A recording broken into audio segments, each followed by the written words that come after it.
కాలం ఎప్పుడూ ఒకేలా ఉండదు. నిన్ను చిన్నచూపు చూసిన ప్రతి ఒక్కరికి బుద్ధి చెప్పే రోజంటూ వస్తుంది. ఎన్నో సమస్యలు మీ తలుపు తడుతూ ఉంటాయి. కానీ మీ నవ్వులు వాటికి వినపడగానే వెనుతిరిగి వెళ్ళిపోతున్నాయి. కావున బాధలో ఉన్న నవ్వి చూడు. కన్నీళ్లకు నువ్విచ్చే ధైర్యం అదే. గెలవకపోయినా పర్వాలేదు, ఓడిపోయినా సరే ప్రయత్నాలు కొనసాగించు. ధైర్యం ఉంటే లక్ష్యం చేరుకుంటావు. కష్టం వస్తే భగవంతుని కొలుస్తాము. దేవుణ్ణికి రాబోయే కష్టాన్ని ఆపడు. నిత్యం స్మరిస్తే కొండంత కష్టాన్ని గోరంత చేసి సులువుగా దాటే శక్తి నీకిస్తాడు. కష్టాలు కుంభవృష్టిలా నిన్ను ముంచేస్తే నీకు గొడుగు పట్టి కాపాడతాడు. నీపై నమ్మకం నీకు బలం, నీపై అపనమ్మకం అవతల వారికి బలం. నీ బలం ఎవరికి తెలియపోయినా నువ్వు బ్రతికేయచ్చు. నీ బలహీనత మాత్రం ఎవరికి తెలియనివ్వకు. నిన్నుగా బ్రతకనివ్వరు. జీవితం నీదైనప్పుడు దానికోసం చేయవలసిన కష్టం కూడా నీదే. ఓడినా గెలిచినా కష్టపడటం మాత్రం ఆపకు. నీ కష్టం ఇప్పుడు నీకు గెలుపునివ్వలేకపోవచ్చు, కానీ ఏదో ఒక రోజు ఆ గెలిపే నిన్నందరికీ పరిచయం చేస్తుంది. మీ మాటకి విలువలేని చోట మౌనంగా ఉండటమే మంచిది. లేదంటే ఏ మాట అయితే మౌనం కంటే విలువైంది అయి ఉంటుందో అలాంటి మాటే మాట్లాడాలి. అనుకున్నవన్నీ జరిగితే మనిషికి భగవంతుడు గుర్తుండడు. అందుకేనేమో ప్రతి ఒక్కరికి ఏదో ఒక వెలితి ఉంచుతూనే ఉంటాడు. నిజాయితీగా ఉంటే మీ చుట్టూ తక్కువ మందే ఉండొచ్చు, కానీ ఉన్న కొద్ది మంది సరైన వాళ్ళే అయి ఉంటారు. వాస్తవానికి చాలా నిజాలు బయటపడేది ఎక్కువ బాధలో ఉన్నప్పుడు లేదా కోపంలో ఉన్నప్పుడు మాత్రమే. గ్యారంటీ లేని జీవితానికి కోపం, అహంకారం, అసూయ ఎందుకు? బ్రతికిన 4 రోజులు నలుగురితో బ్రతకాలి. పోయేటప్పుడు డబ్బు, హోదా ఇవి ఏవీ మీతో రావు. నవ్వుతున్నప్పుడు నీళ్లు త్రాగటం ఎంత కష్టమో, మనసుకు బాధ కలిగినప్పుడు కన్నీళ్ళు ఆపటం అంతే కష్టం. ఏ పనినైనా ప్రారంభించటానికి ఆత్మస్థైర్యం ఉండాలి. కొనసాగించటానికి కృషి ఉండాలి. పూర్తి చేయటానికి పట్టుదల ఉండాలి.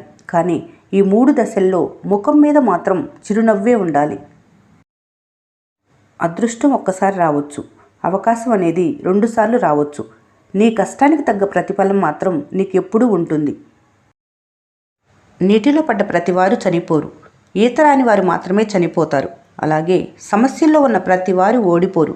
పరిష్కారానికి ప్రయత్నించిన వారు మాత్రమే ఓడిపోతారు. మనిషి నాశనానికి కారణాలు 2. ఎవరో చెప్పింది వినటం, విన్నదాన్ని ఇంకొకరికి చెప్పటం. కాలం ప్రతి మనిషికి పరీక్షలు పెడుతుంది. కొన్ని బ్రతుకు విలువ నేర్పితే ఇంకొన్ని బంధం విలువ నేర్పుతాయి. అహంకారం ఉన్న వాళ్లకు గుణపాఠం, అణిగిమణిగి ఉన్న వాళ్లకు సత్కారం ఇవ్వగల సత్తా కాలానికి మాత్రమే ఉంది. దానికి కావలసిందల్లా సహనం మాత్రమే. చాలామంది జీవితంలో ఓడిపోతున్నారంటే బలం లేక కాదు, తెలివి లేక కాదు, అబద్ధం ఆడలేక, మోసం చేయలేక. మీరు అందంగా ఉండటం అమ్మా నాన్నలు ఇచ్చిన బహుమతి. మీరు పద్ధతిగా ఉండటం మీ అమ్మా నాన్నలకు మీరిచ్చే అద్భుతమైన బహుమతి. సమయం మనది కానప్పుడు సహనం ఓర్పుతో ఉండాలి. అది పాండవులకే తప్పలేదు. అర్జునుడు నాట్యం నేర్పాడు. భీముడు వంటలు చేశాడు. నకల సహదేవులు గోవులు కాశారు. ధర్మరాజు ఎన్నో బాధలు భరించాడు. ద్రౌపదీదేవి చెలికత్తెగా మారింది. కాబట్టి సరైన సమయం కోసం మనం ఎదురు చూడాలి.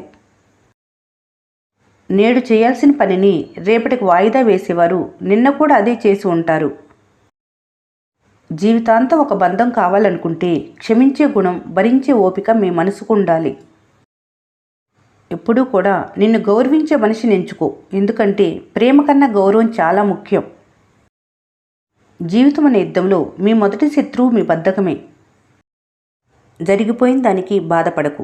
జరగబోయే దానిని ఊహించుకోకు. ఈ క్షణం మాత్రమే నిజం. మంచితనానికి విలువ లేదన్నది ఎంత నిజమో, మీ మంచితనం మిమ్మల్ని కాపాడుతుందన్నది అంతే నిజం. ప్రయత్నం ఎప్పటికీ వృధా కాదు. ఓటమి ఎప్పటికీ శాశ్వతంగా ఉండదు. కొన్నిసార్లు చిన్న ప్రయత్నం కూడా నువ్వు కోరుకున్న గమ్యానికి నిన్ను చేరుస్తుంది. ఒక మనిషిని మానసికంగా కానీ శారీరకంగా కానీ చంపటానికి ఆయుధాలే కానవసరం లేదు. కత్తి కంటే పదునైన మాట అనే అస్త్రం చాలు ఆ మనిషిని అంతం చేయటానికి. ఎదిగాక పెన్సిల్కి బదులుగా పెన్నును ఉపయోగించడం ఎందుకో తెలుసా? ఇకపై మీరు చేసే తప్పుల్ని సరిదిద్దటం, తొలగించటం కఠినమని తెలియజేయటానికే. వింటున్నారు కదా అని కథలు చెప్పకండి. నమ్ముతున్నారు కదా అని నాటకాలు ఆడకండి. ఏదో ఒక రోజు నిజాలు తెలిసి వాళ్ళు దూరమయ్యాక వినేవారు లేక నమ్మేవారు కనపడక ఒంటరిగా మిగిలిపోతారు. మోసం చేసిన మీరే. ఖర్చు చేసినంత సులువు కాదు సంపాదించటం. నేడు మిమ్మల్ని పిసినారన్న వాళ్ళెవరూ రేపు కష్టం వస్తే ఆదుకోవటానికి ముందుకు రారు. ఇంట్లో పెద్దవాళ్ళ చేతుల్లో నిర్ణయాలు ఉన్నంత వరకు ఆ ఇల్లు ముక్కలవ్వదు. ఎప్పుడైతే ఇంట్లో అందరు పెద్దవాళ్ళమయ్యామని అనుకుంటారో అప్పుడు ఆ ఇల్లు ముక్కలవ్వటానికి పెద్దగా సమయం పట్టదు. డబ్బు తొడగొడుతుంది, పడగొడుతుంది, చెడగొడుతుంది, విడగొడుతుంది. అన్ని రకాల ఆటలాడే శక్తి ఒక్క డబ్బుకే ఉంది ఈ రోజుల్లో. ఈ కాలంలో బంధాలు నిలబడాలంటే కొన్ని చూడకూడదు, కొన్ని మాట్లాడకూడదు, కొన్ని వినకూడదు, మరికొన్ని పట్టించుకోకూడదు. జీవితం అంటే గడిచిన ఏళ్ళు కాదు, చేసిన మంచి పనులు, సంపాదించుకున్న బంధాలు. ఎవరితో అయినా రోజూ మాట్లాడటం అలవాటు చేసుకోకూడదు. ఎందుకంటే సడన్గా వాళ్ళు మాట్లాడటం మానేస్తే మనసు ఆ బాధ తట్టుకోలేదు. శ్రీరాముణ్ణి రాజుగా ప్రకటించి ఒక్క రాత్రి గడిచిందో లేదో తెల్లవారేసరికి వనవాసానికి వెళ్ళవలసి వచ్చింది. కాలం ఎప్పుడు రంగులు మారుస్తుందో తెలియదు. కాబట్టి ఈనాడు మీకున్న హోదా చూసుకొని మిడిసిపడవద్దు. ఒకరిని నాశనం చేయాలనే దుర్బుద్ధితో ఉన్నవారు చివరికి వారే నాశనం అయిపోతారు. అదే కర్మ ఫలితం అంటే. చేతికి ఉన్న అన్ని వేళ్ళు సమానంగా లేనట్టే లోకంలో అందరి వ్యక్తులు ఒకేలా ఉండరు. మీకు నచ్చకపోతే చూసి చూడనట్లు వదిలేయటమే ఉత్తమం. పలకరింపులు కూడా పైసల మీద ఆధారపడి ఉంటున్నాయి నేటి రోజుల్లో. రాయికి తాకే ఉలిదెబ్బ ఆ రాయికి చక్కటి రూపాన్నిస్తుంది. కానీ మనిషి మనసుకు తాకే దెబ్బ ఆ మనిషిని ఓ రాయిలా చేస్తుంది. నేటి మనిషి సమయాన్ని బట్టి మాటను, అవసరాన్ని బట్టి ఆటను, సందర్భాన్ని బట్టి నటనను పండించగల బహుముఖ ప్రజ్ఞాశాలి. నమ్మిన వారితో అబద్ధాలు చెప్పకు, అబద్ధాలు చెప్పేవారితో స్నేహం చేయకు. రేపు రాజులా బ్రతకాలంటే ఈరోజు కూలీలా కష్టపడాల్సిందే. ఈ నిజం తెలుసుకుంటే ప్రతి ఒక్కరూ ధనవంతులే. కలలు కన్నంత ఈజీగా జీవితం ఉండదు. ఏదో ఒక సంఘటన జీవితాన్ని పూర్తిగా మార్చేస్తుంది. నువ్వు వృధా చేసే ప్రతి క్షణం రేపటి రోజున నీకు అందివ్వాల్సిన అవకాశాలన్నీ దూరం చేస్తుంది.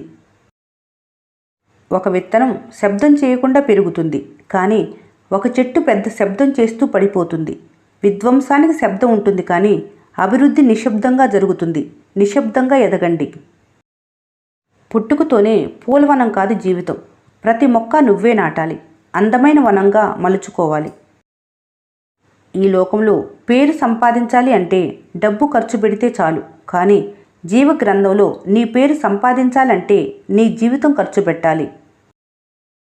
కష్టం పాఠం నేర్పుతుంది, కాలం పరీక్ష పెడుతుంది. భయపడి తప్పించుకుంటావో తట్టుకొని నెట్టుకొస్తావో నీ చేతుల్లోనే ఉంది. జీవితంలో ప్రతి నిమిషాన్ని వ్యర్థం చేయక ఉపయోగించుకోండి. మీరు వృధా చేసిన కాలం భవిష్యత్తులో మీ అదృష్టాన్ని తారుమారు చేయగలదు. అనుకున్నది సాధించాలంటే కొన్ని త్యాగాలు, విమర్శలు తప్పవు. త్యాగానికి వెనుకాడకుండా, విమర్శలకు కృంగిపోకుండా విజయం సాధించటమే అన్నిటికీ సమాధానం. మనసు పెట్టి చదివితే ప్రతి మనిషి ఓ పుస్తకమే. కాకపోతే అందులోని సారం నువ్వు అర్థం చేసుకునే విధానంపై ఆధారపడి ఉంటుంది. తానుగా బ్రతికే స్వేచ్ఛ ఉండగా ఇంకొకరిలా బ్రతకాలనే తాపత్రయంలో మనిషి స్వేచ్ఛను, సంతోషాన్ని పోగొట్టుకుంటున్నాడు. చీకటిని తిట్టుకుంటూ అక్కడే ఉండిపోయేవారు మూర్ఖుడు. చిరుదీపం వెలిగించుకొని వెలుగువైపు అడుగు వేసేవారే తెలివైన వారు. తప్పుదారి పట్టిన మనసు కంటే మనిషికి పెద్ద శత్రువు లేదు. ఎప్పుడు తప్పు చేయకూడదనే సంకల్పానికి మించిన మిత్రుడు లేడు. ఒకరికి భయపడి బ్రతకకు. ఎవరిని తక్కువ చేసి మాట్లాడకు. నిన్ను తక్కువ చేసిన వారి దగ్గరికి వెళ్ళకు. మరణాన్నైనా ఎదిరించు, కానీ నీకు ఇలువ లేని చోట మాత్రం ఉండకు. సోమరితనాన్ని పక్కన పెట్టి సాధించాలనే పట్టుదలతో ప్రయత్నిస్తే గెలిపెప్పుడూ అసాధ్యం కాదు. 100 కోట్లు ఉన్నా 100 ఏళ్ళు బ్రతకలేము. 10 ఇళ్ళు ఉన్నా ఉండేది ఒక్క ఇంట్లోనే. ఉన్న ఈ ఒక్క జన్మకి 100 ఏళ్ళు గుర్తుండేలా బ్రతకాలి. 10 మందికి సహాయం చేసేలా ఉండాలి. శరీరం అలసిపోతే మందులు వేసుకుంటే సరిపోతుంది, కానీ మనసు అలసిపోతే అది తిరిగి యథాస్థితికి రావటం చాలా కష్టం. డబ్బు లేకపోవటం పేదరికం కాదు. కష్టం వచ్చినప్పుడు చెప్పుకోవటానికి నా అనేవాళ్ళు లేకపోవటం పేదరికం. ఆవేశం వచ్చినప్పుడు వాదించుకోవటం కన్నా 60 సెకన్లు ఆలోచించి చూడు. ఆలోచనకుండే ఆత్మీయత ఆవేశానికి ఉండదు. దేవుడు నీ పక్కన లేకపోవచ్చు, నీ ముందు లేకపోవచ్చు, కానీ నీ లోపల మాత్రం ఖచ్చితంగా ఉంటాడు. ఎందుకంటే దేవుడు లేకపోతే నువ్వు లేవు. డబ్బుతో పైకి వచ్చిన వారు డబ్బున్న మనిషికే విలువిస్తారు. కష్టపడి పైకి వచ్చిన వారు కష్టపడే ప్రతి మనిషికి విలువనిస్తారు. కాలం ఎప్పుడూ మంచివారికి తోడుగా నిలబడలేకపోయినా దైవం ఎప్పుడూ తోడుగా ఉంటాడు. ఆలస్యం కావచ్చేమో కానీ ఇది నిజం. జీవితంలో అందమైన బంధం కళ్ళదే. రెండు కలిసి తెరుచుకుంటాయి, కలిసి మూసుకుంటాయి, కలిసే నిద్రపోతాయి, ఒకేసారి కన్నీళ్లు కారుస్తాయి. అది కూడా జీవితాంతం ఒకదాన్నొకటి చూడకుండానే. చేదును రుచి చూసిన వారికే తీయదనం అర్థమైనట్లు కష్టించి పనిచేసిన వారికే విశ్రాంతిలోని ఆనందం తెలుస్తుంది. మనిషి అవసరం ఉంటే నాకు నువ్వే అంతా అంటారు, అవసరం తీరాక నువ్వెంత అంటారు. ఇది మానవ నైజం. పూర్వం రోజుల్లో మనుషులు రాళ్లతో నిప్పు పుట్టించేవారట. ఇప్పటి రోజుల్లో మనుషులు మాటలతో ఏకంగా తగలబెట్టేస్తున్నారు. సైలెంట్గా ఉండేవారితో, ఆలోచించి మాట్లాడేవారితో చాలా జాగ్రత్తగా ఉండాలి. వాళ్ళు సైలెంట్ ఆలోచన వెనక ఏ అగ్ని పర్వతం దాగుందో. సూర్యుడు ప్రతిరోజు తూర్పునే ఉదయిస్తాడు. మనిషి తన అవసరాన్ని బట్టి ఎప్పుడు ఏ దిక్కును ఉదయిస్తాడో ఎవరికీ తెలియదు. కుక్కలకి తెలుసు మనవాళ్ళెవరు బయట వాళ్ళెవరు అన్నది, కానీ మనుషులకే తెలియదు మనవాళ్ళెవరు బయట వాళ్ళెవరు అన్నది మోసపోయే వరకు. కాకి ఎవరికి కీడు చేయదు, అయినా అదంటే ఎవరికి ఇష్టం ఉండదు. కోకిలు ఎవరికి ఏ మేలు చేయదు, అయినా అదంటే అందరికీ ఇష్టమే. మాట్లాడే విధానాన్ని బట్టి వారి స్థాయిలు నిర్వహించబడతాయి. మనుషులు కూడా అంతే. ప్రేమగా మాట్లాడితే అందరూ బంధువులే, కటువుగా మాట్లాడితే అందరూ విరోధులే అవుతారు. ఈ ఉరుకులు పరుగుల జీవితంలో పోగు చేసుకోవాల్సింది డబ్బులు కాదు, అనుభవాలను, ఆత్మీయతలను. ముసలితనంలో నెమరు వేసుకుంటే అనుభవాలు ఎంతో ఆనందాన్నిచ్చేవిగా ఉండాలి. ఇక్కడెవరూ నీ వాళ్ళు కాదు. నువ్వు మాట్లాడుతున్నావు కాబట్టి మాట్లాడుతున్నారు. నువ్వు ఒక్కసారి మాటలు ఆపేయి, కనీసం ఉన్నావా అని కూడా గుర్తుండదు. ఈ వీడియో మీకు నచ్చినట్లయితే మన స్నేహ ఛానల్ని లైక్ చేయండి, సబ్స్క్రైబ్ చేసుకోవడం మర్చిపోకండి. Thanks for watching.